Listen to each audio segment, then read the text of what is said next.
Moi, j'ai commencé la série en enseignant sur le modèle parfait. C'est Dieu dans sa sainteté. Et on a prêché, enseigné sur la sainteté de Dieu comme il est le modèle parfait.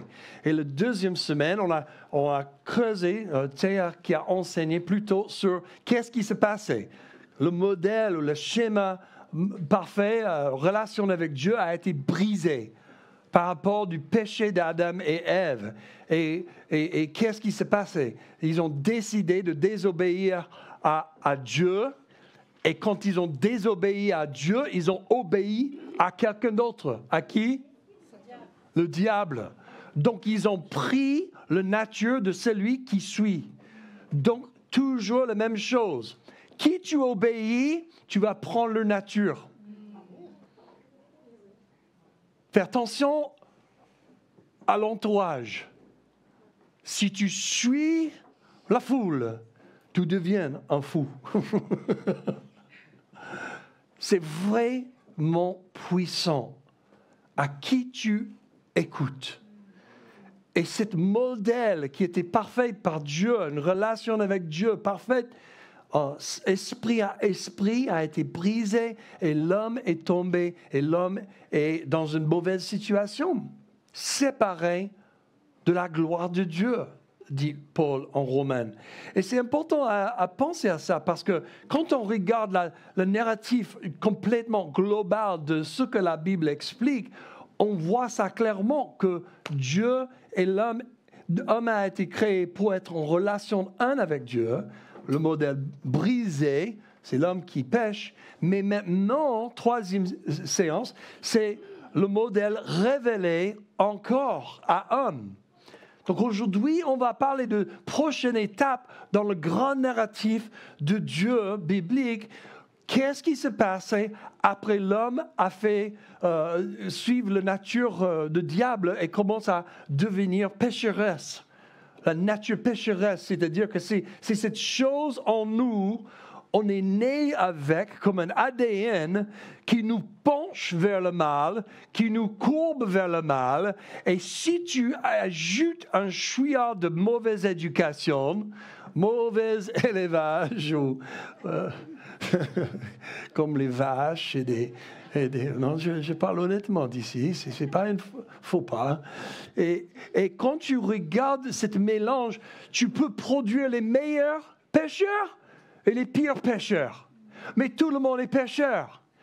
Et peu importe si tu es un bon pêcheur ou un mauvais pêcheur, tu vois que c'est clair en Paul qui dit en Romains 3, en plusieurs endroits, que la destination de tout le monde qui pêche, soit grave, soit petit, c'est la même. Une éternité séparée de Dieu. Séparée de la bonté, séparée de l'amour, séparée de la justice. Tu connais ce désir pour la justice? Je crois que tout le monde qui a un bon 18 ans ou plus déjà, vous connaissez très bien ce désir pour la justice. Justice, c'est le mot chrétien pour ça. Oui, je cherche la justice. Non, tu cherches la vengeance. Ça, c'est la vérité souvent. On cherche de se venger. Quelqu'un a fait mal à moi, donc je veux me venger. Je le fais tout le temps avec les jeux de société, avec mes enfants. Surtout quand ils étaient petits, parce que c'était trop facile. Non, je rigole. Mais tu vois l'illustration. C'est difficile de vivre ce monde et pas recevoir les injustices chez nous, de recevoir les coups, les trahisons, les frappes, les gens qui nous font mal, etc., etc. Et en plus, ce qu'on constate rarement, c'est qu'on fait pareil aux autres. Ah, mais pas moi, Matt. Moi, je suis parfait, Matt. Moi, je suis la bonne personne. C'est toujours les autres qui font mal à moi. Ah non, tu fais pas mal de n'importe quoi aussi. Pourquoi que je connais ça? Parce que quelqu'un m'a envoyé des enregistrements de tout ce que vous avez fait sur Instagram. Je sais exactement ce que vous faites là. Non, pas vrai. Je ne regarde pas ça. Parce qu'on étudie l'humanité. Regarde à l'humanité. il n'y a personne, grâce à cette chute d'Adam et Ève, qui monte, qui achève d'être parfait, ou même juste saine, ou juste bonne. On a des moments, bien sûr. Oh, j'ai aidé une petite dame à traverser la rue. Ouh, que je suis bonne. J'ai fait ça parce que hier, j'ai menti à quelqu'un, donc il faut que je recouvre mes pas, mon équilibre. C'est pour ça qu'on a tellement de monde dans ce monde. Quand tu fais un peu d'évangélisation, il dit, pourquoi, si Dieu existe, il devrait te laisser entrer au ciel? Oh, je suis meilleur que Hitler. Oh, bravo avec la comparaison, hein? Si tu penses que Dieu a décidé que il faut juste être un peu plus sain que Hitler, c'est ça le standard. Il y a tout le monde qui va... Peut-être il y a Staline qui sera à côté de toi au ciel, hein? Ou Mussolini, ou les autres. On peut choisir votre dictateur préféré. Je ne vais pas nommer les noms qui sont toujours en office public maintenant. On va rester avec les morts. Pour les exemples. Qu'est-ce que je veux dire avec tout cela? Je veux dire que nous nous trouvons dans un piège, dans une situation où c'est impossible de nous nettoyer nous-mêmes pour réconcilier avec Dieu. Parce qu'on est taché. Mais Dieu, il est saint, donc il ne peut pas nous toucher non plus. Donc il y a une distance. Si Dieu est saint et il te touche, ça met une tache sur Dieu. Donc Dieu ne peut pas. Donc il y a une grande chasme, il y a une grande séparation entre Dieu qui est saint et homme qui est malsain. Donc voilà le problème. Donc avant que Jésus-Christ vienne, Dieu fait quelque chose. Il révèle comment obéir à Dieu, comment rentrer et retourner à un modèle parfait. Et c'est avec le don de la loi. Les lois sont mises en place pour assurer la paix et la sécurité de la société. Elles sont généralement destinées à aider tous les membres de la société à mener une vie décente et ordonnée. Bien sûr, nous pouvons tous citer les lois qui ont fait plus de mal que de bien, même si elles étaient bien intentionnées. Nous nous souvenons également de lois entrées en vigueur qui étaient clairement des jeux politiques visant à créer des avantages pour certains et des désavantages pour les autres. Mais les lois en général sont faites pour le bien, c'est l'idée. Alors, qu'est-ce qu'on voit quand Dieu amène la loi? On voit dans le livre de Lévitique toute l'explication et les lois. La loi compose, dans le Torah là, en Lévitique, ça compose de 613 lois. Il fallait mémoriser et obéir pour être correct avec Dieu. Déjà, 61, c'est difficile à mémoriser. Au-delà de ça, je ne sais pas si je peux obéir 61 lois. Mais les lois, elles étaient divisées en 3 différentes catégories. Vous avez la loi civile, la loi morale et la loi rituelle. La loi civile comprend les lois sur les bâtiments, les villages, les barrières, des villes, etc. La loi morale concerne la manière dont l'homme doit agir et ne pas agir.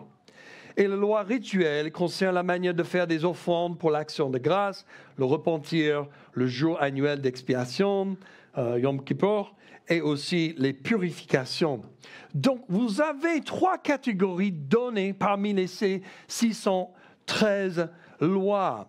Beaucoup de ces lois sont impossibles à suivre aujourd'hui parce que il concerne le temple ou le tabernacle, le temple de rencontre de Dieu qui était en existence quand les lois sont arrivées. Et après, quand ils ont construit le temple, ils étaient des lois de rituels, etc. à respecter. Donc, parce que le temple n'est plus là, c'est impossible d'obéir. Et en fait, 26 lois se réfèrent à des lois qui doivent être accomplies sur la terre d'Israël. Donc, Vous voyez que c'est impossible de suivre les 613. C'est déjà diminué à 100. Après, on n'a plus de sacrifices aujourd'hui parce que Jésus était le dernier sacrifice. Donc, ce n'est pas le but de Dieu qu'on obéit la loi aujourd'hui. Mais à l'époque, c'était comme un schéma que Dieu a mis en place pour protéger et pourvoir pour le peuple. La loi n'était pas une mauvaise chose. La motivation de Dieu était d'aider le peuple d'Israël à, en fait, bien comporter pour arriver à honorer Dieu et recevoir les bénédictions dans leur vie. La loi n'est pas mauvaise. OK? Donc, je vais poser une question. Quel est le rapport entre la loi et notre vie aujourd'hui? Merci de m'avoir posé la question, Matt. Lisons ce qu'en dit l'apôtre Paul en Romains 7, 14 à 25. Je pense que je vais juste me déplacer un chouïa. Ça, c'est une traduction anglaise dans la Bible, le Message. Et moi, j'ai refait un petit peu. Non, ça, c'est New Living. Et j'ai refait en français pour respecter la signification de grec. Ce n'est donc pas la loi qui est en cause, car elle est spirituelle et bonne. Est-ce que vous avez entendu ça? La loi est spirituelle et bonne. Est-ce que vous avez jamais constaté dans l'Ancien Testament qu'il y a des moments où ils disent « Si tu médites sur ma loi jour et nuit, tu auras du succès. Tu réussiras. » Donc, il y a quelque chose de spirituel avec ça. Quelque chose qu'on ne peut pas toucher avec les 5 sens. Souvent, les gens pensent que lire la Bible, c'est juste réfléchir avec la tête et mémoriser des choses avec le cerveau. Mais en fait, la Bible et la parole de Dieu, la loi, c'est spirituel. Donc, quand on lit la Bible, quand on médite sur la parole de Dieu, il y a des choses spirituelles qui sont libérées. C'est puissant, ça. Et ce n'est pas juste que c'est spirituel, parce que ça peut être spirituel sur le mauvais côté. Des démons sont libérés du chasme de l'enfer. Non, il est spirituel et bon, c'est-à-dire de bon côté de la spiritualité. Tout don qui vient du ciel, Dieu qui parle et Dieu qui libère. J'ai dit souvent aux étudiants, quand j'ai formé pas mal de jeunes, j'ai dit, si tu médites correctement sur la parole de Dieu, si tu es dans la parole de Dieu tous les jours, je regarde, je confesse avec ma bouche, je commence à méditer, manger, comme un chien avec un os. Tu manges la parole de Dieu comme ça. Quand tu élèves les yeux, c'est comme la lumière sort de tes yeux.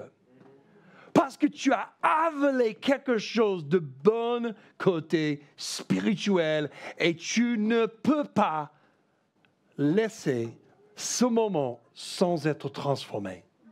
De quelque part, impossible. On parle de la loi qui est spirituelle et bonne. Le problème, c'est moi. Ah, on a trouvé le problème, Paul. C'est toi. Tout le monde dit, c'est moi.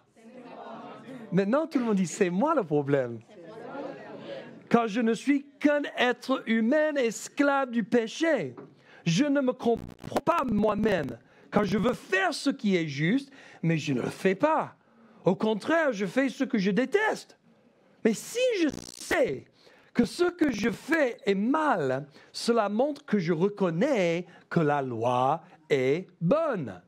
Ce n'est donc pas moi qui fais le mal, mais le péché qui vit en moi. J'ai découvert ce principe de vie. Lorsque je fais ce qui est bien, je fais inévitablement ce qui est mal. J'aime la loi de Dieu de tout mon cœur, mais il y a en moi une autre force qui s'oppose à mon esprit. Cette force me rend esclave du péché qui est encore en moi.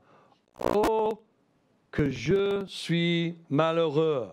Qui me libérera de cette vie dominée par le péché et la mort? Dieu merci.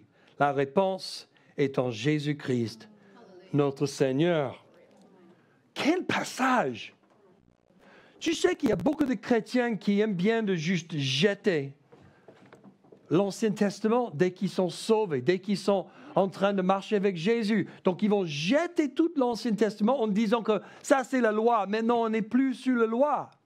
Mais la loi inclut des bonnes choses. Toujours des bonnes choses. Le comportement d'une personne à une autre. Le pardon, il parle. Il parle de l'amour dans la loi. Aimer ton prochain. Aimer l'étranger.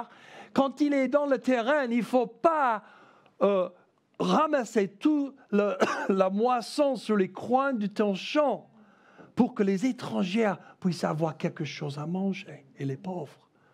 Dieu, dans la loi, a prévu pas mal de bonnes choses. Beaucoup de bonnes choses. Le jour du Shabbat, c'est un jour de repos. C'est un jour où on peut reprendre des bonnes énergies pour qu'on puisse travailler pour le Seigneur dans les choses qu'il nous a donné à travailler les autres 6 jours. Le Shabbat, ce n'est pas une loi pour te restreindre et mettre des mots, tu ne peux pas faire un bon moment. Non, en fait, c'est Dieu l'inventeur de la fête.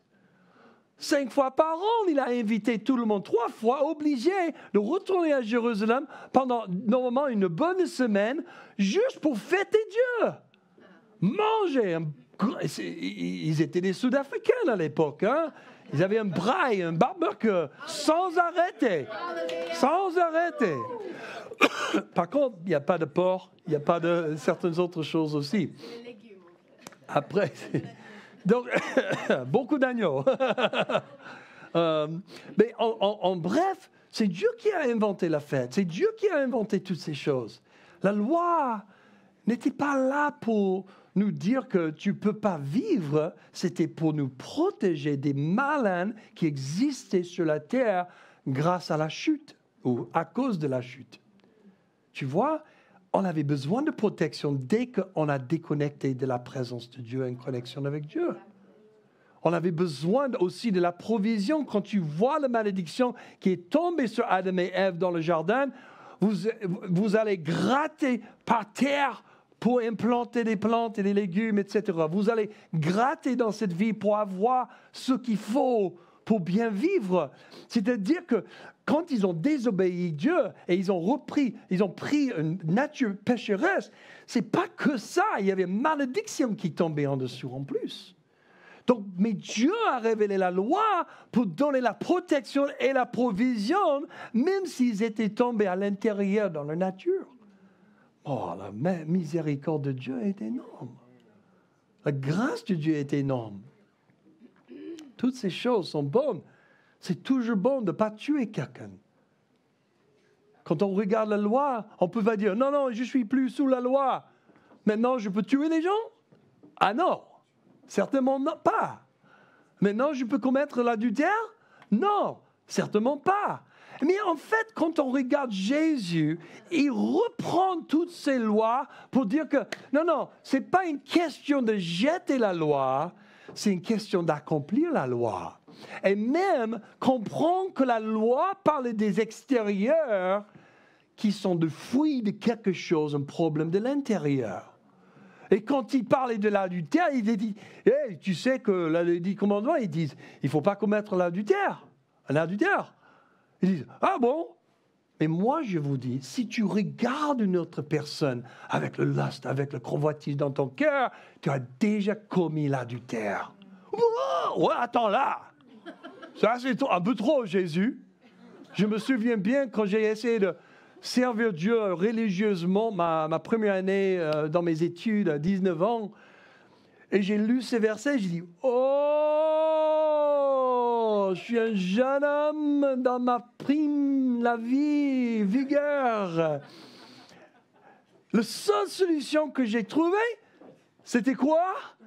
Dès que je suis quitté le dortoir, regardez par terre. J'espère que je ne fais pas un accident, mais j'ai couru. Après quelques semaines comme ça, j'avais un boss sur la tête énorme. Hein? J'ai continué à taper les murs. Non, c'est pas vrai, mais il n'y avait pas de solution. Ça a prouvé que le problème est plus profond. Mais la loi était bonne parce que ça a révélé qu'il y a un problème. La loi révèle. Et en fait, nous considérons la loi comme un tuteur ou un guide. Les tuteurs et les guides peuvent être des personnes ou des outils. J'utilise un guide lorsque j'utilise ma scie circulaire afin de réaliser des coupes précises. Je ne fais pas beaucoup de travail avec le bois, mais des fois, j'ai des projets. Mais c'est très important d'avoir un guide pour que les coupes soient précises. Un tuteur, un guide va nous aider en fait à garder la ligne droite. Les guides sont comme des guides touristiques qui indiquent le chemin, vous parlent du chemin, mais en fin de compte, ils ne peuvent pas contrôler ce que vous faites. Vous avez déjà vu les guides touristiques? Ils ont normalement un petit drapeau. On est là-bas! On est là-bas! C'est en violet ou dites quelque chose coloré. On est là-bas! On est là! On va manger! Et le guide touriste, mais tu peux faire ce que tu veux. Tu peux sauter dans le vieux-port, dans l'eau. Tu peux aller chez McDo et manger en même temps qu'ils sont en train de tout. Ou tu peux suivre le guide touristique. Moi, je pense qu'il y a deux types d'apprenants dans ce monde. Ceux qui écoutent et tiennent compte de ceux qui ont déjà fait des erreurs et ceux qui insistent pour faire les mêmes erreurs. Quel type d'apprenant est-ce que vous êtes? Tout le monde fait smack. Merci Seigneur. Pourquoi on ne veut pas apprendre des autres? Pourquoi on ne veut pas juste prendre une bonne mot de sagesse de quelqu'un d'autre? Tu sais, ça suffit pour moi. Hein? C'est l'orgueil peut-être. Je veux le tester. Je veux le savoir pour moi-même. Passe un bon moment. Ouais. Je crois que c'est un peu connecté avec notre personnalité, la curiosité. Il y a certaines choses que chaque personne a, qu'il peut faire. Je sais que parmi mes 4 enfants, il y a certains qui disent « Ça suffit pour moi, papa, si tu le dis, c'est bon. » Il y a des autres qui disent « On verra. »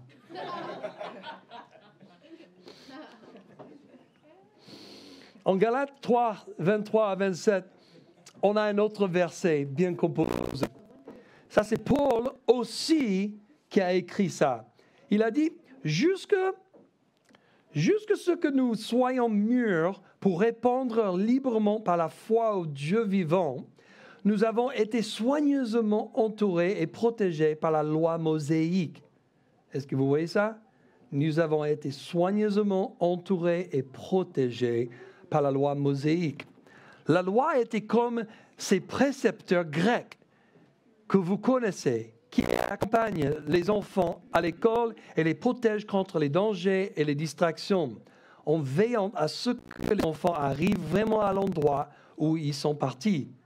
Mais maintenant, vous êtes arrivés à destination. Par la foi en Christ, vous êtes en relation directe avec Dieu. J'aime bien cette traduction parce que ça vraiment résume ce que Paul était en train de dire aux Galates. Parce que les Galates, ils ont fait une grosse erreur.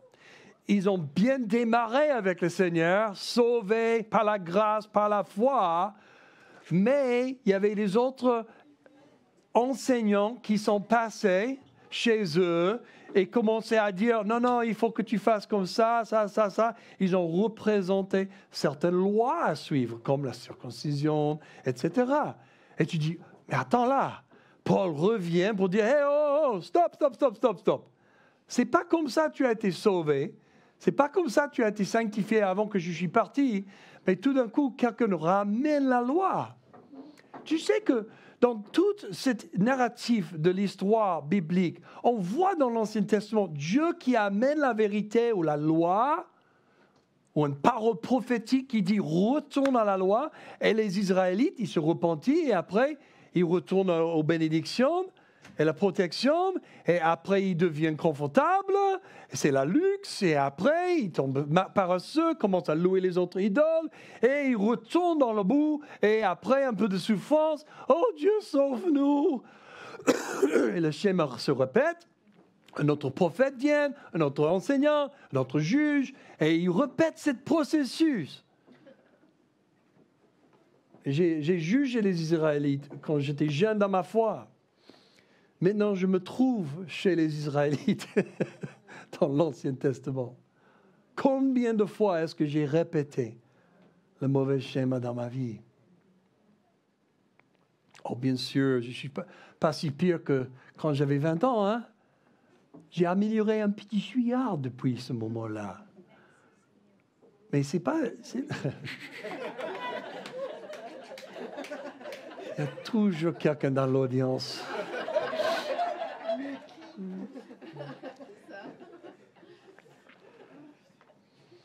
On va continuer.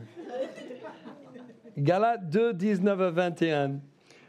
Voici ce qui s'est passé en réalité. J'ai essayé d'observer les règles et de travailler dur pour plaire à Dieu. Mais cela n'a pas marché. J'ai donc cessé d'être un homme de loi pour être l'homme de Dieu.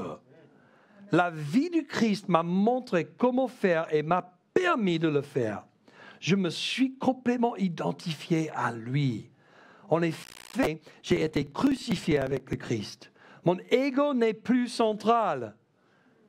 Mon ego n'est plus central. Mon ego n'est plus central. Il n'est plus important que je paraisse juste devant vous ou que j'ai votre bonne opinion. Et je ne suis plus poussé à impressionner Dieu. Le Christ vit en moi. La vie que vous me voyez vivre n'est pas la mienne, mais elle est vécue par la foi dans le Fils de Dieu qui m'a aimé et s'est donné pour moi. Je ne reviendrai pas là-dessus. Donc Paul était quelqu'un, on peut appeler un expert de la loi. Quelqu'un qui connaissait les 613 lois et a essayé d'obéir et mettre toutes ces choses en place dans sa vie personnelle. Mais dès qu'il a eu une révélation de Jésus-Christ, tout a changé pour lui et il a vu comme c'était. La libération de la loi, ce n'est pas vraiment l'annulation de la loi, c'est la permission et la capacité d'accomplir la loi surnaturellement naturelle et naturellement surnaturelle par la puissance du Saint-Esprit. Maintenant, je ne suis pas obligé de me cibler sur toutes ces lois, mais de cibler, marcher avec Dieu, et c'est lui qui renouvelle ma pensée et mon âme pour que je commence à marcher parmi les sentiers et les voies du Seigneur. Quand je lis l'Ancien Testament et surtout Lévitique, parfois c'est ça peut être ennuyant. Mais quand tu commences à comprendre comment Dieu a utilisé ça pour en fait être un guide pour nous tous, tu peux commencer à apprécier. Mais quand on parle de la loi civile dans l'Ancien Testament, le Lévitique, on peut voir comment mettre les bonnes choses en place dans la société qui peuvent être en fait une protection et une bénédiction pour la cité, la ville ou même nation. Mais ça, c'est autre chose. La plupart des lois, surtout dans certains pays occidentaux, sont basées sur les 10 commandements ou les lois juives. Et on dit chrétiennes maintenant, mais la plupart des civilisations, ils ont pas mal de choses qui sont, on peut au moins dire, en commun avec la loi juive. C'est intéressant. Donc, ce que nous comprenons de ces passages-là, c'est que l'intention ultime de Dieu n'était pas que nous soyons obsédés par l'accomplissement d'une loi, mais que nous ayons une relation avec le Créateur de la loi.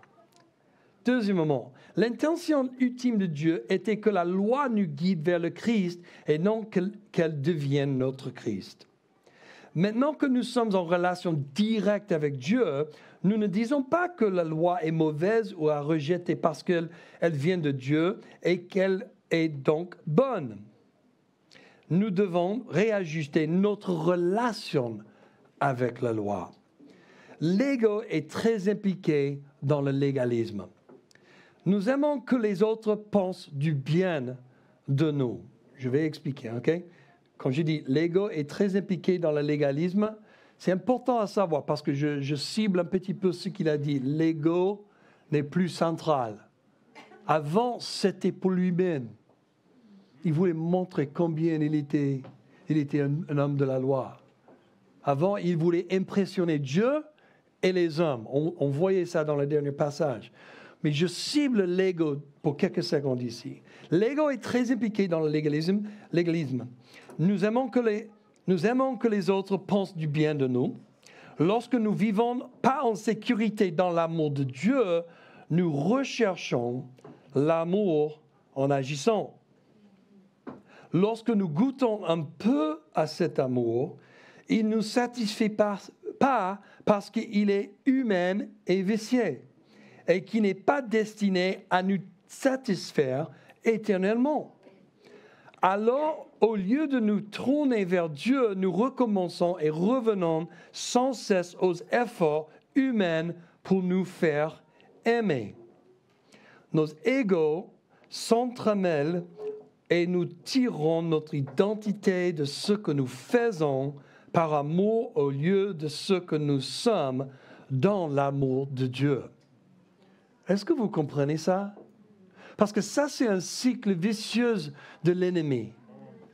De tomber dans ce cycle, parce qu'on sait que le cerveau, il a des synapses, des moments quand on prend une décision pour faire quelque chose, dans un moment où les émotions sont élevées, le cerveau va mémoriser cette décision et la prochaine fois que tu approches une situation à peu près la même, le cerveau, pour conserver l'énergie, va prendre cette même décision pour toi que tu as prise la dernière fois, même si c'était mauvaise. Et le plus que tu retournes à ces décisions, ça c'est toute la science cerveau, quand tu regardes dans tout ce qu'ils ont découvert. Et tu vois que les chemins sont tracés là, à cause de ça. Donc quand on regarde le manque d'amour dans notre société aujourd'hui, le brisement de la famille, c'était l'idée de Dieu. Un couple ensemble pour leur vie, c'était l'idée de Dieu. Pourquoi? Pour manifester son amour à travers ses parents, pour les enfants qui vont multiplier cet amour. Et cet amour ancre les enfants en sécurité et paix et pas rentrer dans une performance pour mériter l'amour des autres ou à Dieu. Est-ce que vous comprenez que quand on rentre dans le monde avec la nature pécheresse, il y a toutes sortes de brisements qui se passent. La divorce rentre dedans. Les enfants avec des problèmes des parents commencent parce que les enfants mal comprennent leur raison pour la divorce. Les enfants commencent à se blâmer eux-mêmes pour la divorce. Il y a tellement de différents problèmes. Et c'est une grande fracturation. Au lieu que l'amour de Dieu soit posé, soit installé, soit ancré dans chaque personne, exactement opposé arrive et une grande vide se produit et donc on passe les vides, les insécurités et le manque d'amour aux enfants et ça répète et donc tout le monde cherche l'amour qui n'est pas Dieu. Et quand il goûte un peu, il gratte pour plus. Pourquoi? Parce que ça ne satisfait pas. Je sais que je parle à beaucoup de monde ici avec beaucoup de problèmes. Moi aussi, j'ai beaucoup de problèmes. J'ai beaucoup de compassion pour tout le monde divorcé. On croit dans un Dieu qui restaure. Mais de ne pas parler de la vérité de ce qui se passe dans la société à cause de ça, c'est pas bien. Je ne suis pas un bon pasteur. Il faut qu'on parle des choses et les résultats de ce monde brisé par le péché. Le petit choix d'Adam et Ève de complètement briser les chaînes, de connexion avec Dieu, a beaucoup de mauvaises conséquences. Et nous vivons maintenant, dans l'occidental, je parle, dans un moment le pire des pires. Pourquoi je dis ça? C'est pas de dire que dans l'Empire grec ou romain, ils avaient des mauvaises choses et des pires choses. C'est pas de dire ça. Ils étaient graves en plus. Non, dans certaines choses pires. Mais c'est de mettre le bon cadre. Nous vivons dans un moment où le malin a divisé et multiplié et nous sommes affamés pour le vrai amour, plus que jamais. Regardez le média social. Quand tu regardes, tout le monde cherche l'amour, tout le monde cherche des likes, tout le monde cherche d'être aimé, d'être apprécié. Pourquoi les enfants se perdent là? Il y avait un monsieur qui a fait un diagramme récemment sur un TED Talk. Si tu connais les TED Talks. Et il a montré que parmi tous les mois qui existent dans la vie de quelqu'un de 90 ans, ils vont utiliser comme 20% de nos mois en train de dormir. Donc déjà, dans ta vie, un quart de ta vie en sommeil. Deuxième chose, il a continué à montrer, en mangeant, en ça. Il a dit, maintenant, on n'a que comme un quart, 25% de la vie qui reste. Il a dit, et ce qui se passe dans ce moment, dans ces prochaines, parmi les générations des jeunes d'aujourd'hui, ils utilisent 90% de temps qui reste sur un écran. J'ai étudié un peu de ça dans mon doctorat et j'ai vu aussi qu'ils montrent, ils ont fait des études juste récemment, ils ont trouvé que un enfant qui parle, ils ont étudié les filles avec leur mère. Les filles qui parlent avec leur mère sur le téléphone, ils ont connecté les électrodes, ils ont vu que ça produit beaucoup de hormones, de euphorie, de joie, et ça les libère de parler avec leur mère. En comparaison, ils ont fait un texto, quand les filles envoient des textos avec leur mère, et ça libère l'autre hormone négative qui rend les enfants déprimés. Incroyable. Parler avec ta mère, ça libère la joie et l'amour et la grâce. Texto avec la mère, ça produit l'autre côté.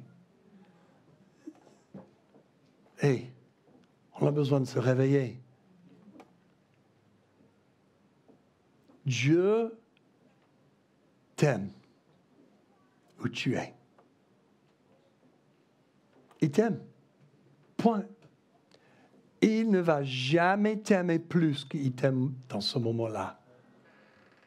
Parce que son amour est complet. Son amour pour toi, c'est complet. Si tu penses que si tu pèches contre Dieu, que son amour change, tu as tort. Ça ne change rien. C'est comme tu penses que Dieu n'a pas prévu que tu vas faire un gaffe un jour. Non, il a tout prévu. Fais confiance. C'est un étudiant de l'humanité, Dieu. Il sait exactement ce qui est dans le cœur d'homme et pourquoi on fait n'importe quoi. C'est pour ça le sacrifice de Jésus était parfait, pour couvrir les péchés du passé, le présent et l'avenir. Quand Jésus a dit que c'est fini, il voulait dire que c'est fini. Maintenant, quand on croit en Jésus-Christ, on est absorbé dans l'amour de Dieu, éternel, complète. Et on n'est pas obligé de mériter, de travailler, peu importe, pour gagner plus de son amour. Cette vide est comme une malédiction. Et le fait que nous marchons avec Dieu et que nous recevons son amour à travers sa parole, à travers la communion fraternelle, à travers les moments de louange, à travers les petits groupes, etc. Et on arrive sur la scène dans la vie, ça fait une grande différence avec le reste du monde. Parce qu'eux, ils cherchent cet amour pour remplir un vide humain. Humainement, ils cherchent. Mais nous arrivons débordants de l'amour de Dieu. Où est-ce que tu penses qu'ils vont aller? Je vais juste terminer avec un verset. Paul a dit, toute la création attend que les fils et les filles se révèlent. Pourquoi? Pour recevoir ce qu'on a à donner. Notre boulot, c'est d'enlever, sanctifier Et vraiment demande au Seigneur de purifier nos âmes de tout esprit de performance pour son amour. Et juste recevoir. Nous sommes aimés comme on est. Merci Seigneur pour ce moment ensemble. Merci pour la parole qui dit, il n'y a donc plus de condamnation pour ceux qui appartiennent au Christ Jésus. Parce que vous lui appartenez, la puissance de l'Esprit qui donne la vie vous a libéré de la puissance du péché qui conduit à la mort. La loi de Moïse n'a pas pu nous sauver à cause de la faiblesse de notre nature pécheresse. Dieu a donc fait ce que la loi ne pouvait pas faire. Il a envoyé son propre Fils dans un corps semblable à celui des pécheurs. Et dans ce corps, Dieu a déclaré la fin de l'emprise du péché. Et dans le corps de Jésus, Dieu a déclaré la fin de l'emprise du péché sur nous en donnant son Fils en sacrifice pour nos péchés. Il a fait cela afin que la juste exigence de la loi soit pleinement satisfaite pour nous, que nous ne suivons plus notre nature pécheresse, mais l'Esprit. Seigneur, merci. Que dès qu'on a mis notre foi en Jésus-Christ, tout est réglé. L'amour de Dieu est là, disponible pour nous. Et on puisse marcher par l'Esprit et alors accomplir la loi parce que c'est par ta grâce.